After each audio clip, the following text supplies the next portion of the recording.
Yeah, I think it's a game that we let get away from us because, of our emotion. Um, it comes from a good place. There's not a guy in the locker room that doesn't care, that doesn't want to win. Um, Not a guy on the staff, myself included. It comes from a good place. We care. We want to win. When you care, and it doesn't work out, again and again and again. It's hard not to get frustrated. It's hard not to get, emotional. Um, Emotion's good. Passion's really good. That means you care. Um, but emotional's not good. And I just thought that game got away from us and boiled over because we didn't get a penalty call, and from there I thought we got rattled and too emotional, and it led to us letting the game get away from us, myself included. I've at times been a bad example. It comes from a good place. I care. I'm passionate. I'm a fighter. I've been frustrated with some of the things that have happened. But we can't be victims, we can't control those things. This game isn't always fair, life isn't fair, and we've got to handle it better, myself included. So that's what we need to work on, to finish the season strong, to continue to develop a better mentality as a team. And, I might be stupid, but I still believe that we can win all 5 and get in somehow, and that's the approach that I'm going to take.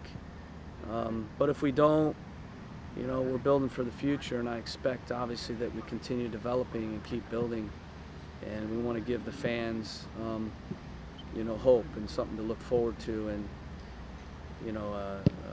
the right message that we're continuing to grow, and that even though this season's been difficult, that there's going to be a light at the end of the tunnel.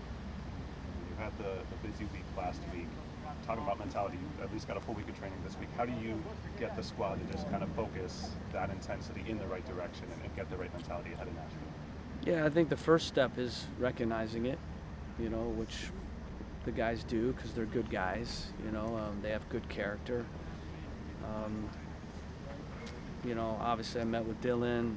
That's an individual one. It comes from a good place. He's been frustrated with how things have gone for him. He comes in the game, he's working hard, he's trying to defend, he wins the tackle. It's the wrong call, but then he blows up, and you can't blow up, because then now all the good things there with the defending and the tackle become now a negative, and that's just something that he needs to learn at 22 years old. I'm still at 49 making those mistakes. That this brain, if you care, it can get to you, and it can frustrate you. And I'm still learning to manage it as well. And again, at times I need to be better for these guys. So that was an example of hopefully Dylan learning with Xavi and Carles. Comes from a good place. It shows they trust each other. Number one dysfunction of a team is absence of trust. Number 2 is lack of disagreement because of absence of trust. So, they trust each other, which means you disagree. Like your brothers and sisters, you're going to disagree the closer you are. But that disagreement needs to happen in a better way. And it definitely doesn't need to happen in front of 40,000 fans and national TV. It needs to happen internally in the locker room. But I do think it's a good sign of trust. The guys are holding each other accountable, and it's a good sign that people care.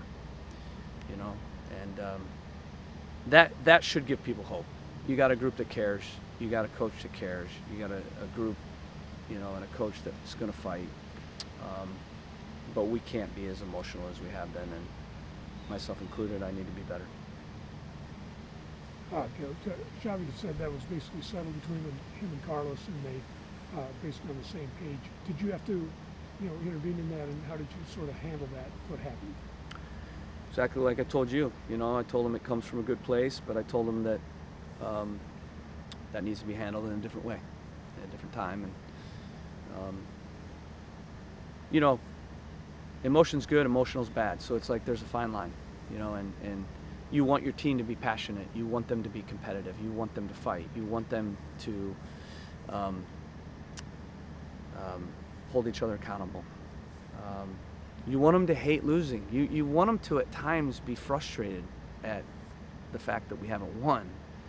But when that crosses the line to the point where now it becomes a negative, where we make dumb decisions by getting reds, or where we do things that affect their teammates in a bad way, or if we, you know, lose our heads, right? Because when your emotion is too high, your IQ goes down and you can't think clearly, and you don't play well, you know, in that type of mindset, you know. So there's a very fine line between passion in a good way and being too emotional in a bad way.